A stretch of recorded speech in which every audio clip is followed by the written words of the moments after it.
Board उठाया, इसके ऊपर लिखा है मकबूजा पाकिस्तान और मकबूजा कश्मीर में फ़र्क, वहाँ लोगों को नंगा नहीं किया जाता। क्या इसका क्या मतलब है, मकबूजा कश्मीर में लोग यहाँ से ज़्यादा महफूज हैं?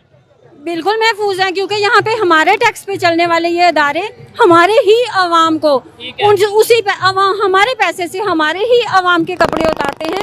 तो इसको यह किसने दिया? ये कपड़े जो उतारते हैं कौन है, कुछ पता है आपको? ये खुफिया इदारे। आपने थोड़े दिन पहले मोदी साहब का बयान सुना है? क्या बयान? उनका ये बयान था कि इमरान खान ने मुझे कहा था कि हम सारी पिछली बातें बुला के तो एक नए मसले के हल की तरफ जाते हैं। उसने कहा फिर मुझे पता ही नहीं चलता कि पाकिस्तान में बात किसे। आप तो सारा आप वेल इन्फॉर्म्ड हैं, लेकिन हम बोलेंगे तो हम गायब हो जाएंगे, इसलिए आपसे बुलवाते नहीं हैं। नहीं नहीं, एक बात मैं आपको बताता हूँ, गायब 1 2 3 4 10 15 20 50 100 बंदा हो सकता ठीक है। है, ये जो लाखों की तादाद में लोग निकल आए हैं ना, ये गायब नहीं हो ठीक सकते। है। इसका मतलब हमारा कसूर है, हम पाकिस्तान की अवाम या पाकिस्तान के सियासतदानों का कसूर है, कहीं इंडिया का कसूर नहीं, कहीं अमेरिका का कसूर नहीं, ज्यादा कसूर हमारा है, हम जिम्मेदार हैं अपनी गलती। पहली बात तो ये है, पहले अपना घर दुरुस्त करें, उसके बाद किसी और को कसूरवार ठहराएं ना। अपने मुल्क में तो हमने आज तक जब से आज़ादी हासिल की है, कितनी देर इधर जमहूरी हुकूमत रही है। आपके साथ जो है, आपके साथ हमसाया मुल्क है इंडिया, एक मार्शल भी नहीं, उनमें कितने मार्शल लगे? एक भी नहीं लगा। इमरजेंसी लगी थी कुछ टाइम के लिए मार्शल। लेकिन जब जमहूरियत को आप लॉन्ग टर्म चलाते हैं ना, तो मसाइल खुद ब खुद हल होना शुरू हो। अभी जो सिचुएशन बनी है, आपको नहीं लगता कि एक दफा दोबारा तारीख दोहराई जाएगी मार्शल की? आवाम कबूल नहीं करेगी। अब फर्क पता क्या है, सिचुएशन बनी है। पहले जब मार्शल लगता था ना, तो लोग बाहर निकल के जो हुकूमत जाती थी उसके खिलाफ मिठाइयाँ तकसीम करते थे। तो इंडिया एक सुप्रीम पावर भी है और एज़ कम्पेयर टू पाकिस्तान, तो इस वजह से तमाम जितने भी ममालिक हैं उनका रुझान जो है वो इंडिया की तरफ है, चाहे वो चाइना हो या चाहे यूएई हो। तो इस वजह से मुझे तो लगता है प्रेफरेंस ये है कि उनको कोई अपने मुल्की मफादात भी, हर कोई, अब चाइना भी है, यूएई भी है, इवन रशिया भी है। इवन देखें ना, आपने लास्ट टाइम देखा होगा रशिया ने ईरान की सपोर्ट की है। बिकॉज क्यों? वियतनाम में, क्योंकि उनका जो मेन मोटिव था अमेरिका के ख़िलाफ़ था। तो एक बेसिकली वर्ल्ड वॉर की वजह से पूरी दुनिया 2 हिस्सों में बढ़ चुकी है।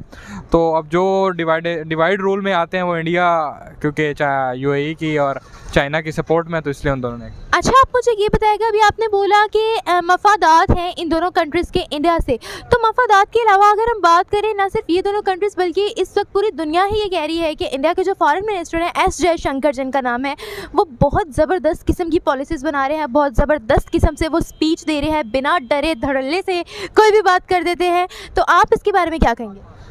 बिकॉज मुझे लगता है कि उनके पास उनकी एक पावर भी है, इंडिया की एक आर्मी पावर भी है। हमारे यहाँ भी है, DGISPR अक्सर कोई बात बेधड़क कर देते हैं, वो उनके अंजाम बाद में भुगतने पड़ते हैं, लेकिन इंडिया के पास ज़्यादा पावर है उसमें। रुबीना लियाकत जो है वो वहाँ पर रिपोर्टर है, माविया जो है वहाँ पर 23 साल की लड़की है, वो कश्मीर की पायलट है सर। इसके अलावा अगर हम दूसरी बात करें, अगर उनके फिल्म इंडस्ट्री की बात करें, वहाँ पर भी मुसलमान काम करें। और अजम्पशन ये है कि कश्मीर इतना, इंडियन साइड कश्मीर इतना चमकने लगेगा कि आज़ाद कश्मीर वाले यहाँ ज्वाइन करने की कोशिश करेंगे। तो इसको समझने के लिए अगर आप मार्च के महीने में, मार्च या फरवरी में इसी साल में, RSS के जो लीडर है मोहन भागवत, उन्होंने कहा था कि 10 15 या 20 साल के अंदर हम अखंड भारत एस्टैब्लिश कर देंगे। तो ये स्टेटमेंट उन्होंने दी थी। उन्होंने कहा था कि ये गाड़ी चल पड़ी है, ये गाड़ी का ब्रेक नहीं है, ये गाड़ी का सिर्फ एक्सेलरेटर है, हम एक्सेलरेटर से पांव नहीं उठाएंगे, और ये पूरा अखंड भारत जब तक नहीं बन जाता।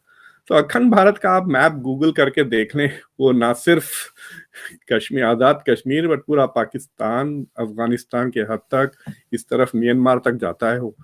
कश्मीर के अंदर अभी तक हिंदुस्तान कहता है कि पाकिस्तान वहां पे इंटरफेरेंस करता है, लोगों को भिजवाता है, हमारे फोर्सेस के ऊपर अटैक्स होते हैं। तो सर, एक कश्मीर ऑलरेडी एक, जिसे कहते हैं कि अब चले हालात, हम कह रहे हैं कि 1-2 सालों से काफी बदलाव आया है।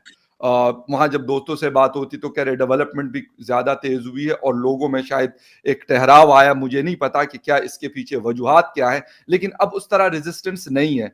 तो इज इट पॉसिबल कि इसके बाद फिर गिलगित बल्तिस्तान या फिर 1-2 करोड़ जो और लोग हैं, मैं कहता हूँ पाकिस्तान की साइड पे भी रख लें, तो फिर ये पॉसिबल है संभालना इतना इस रीजन को?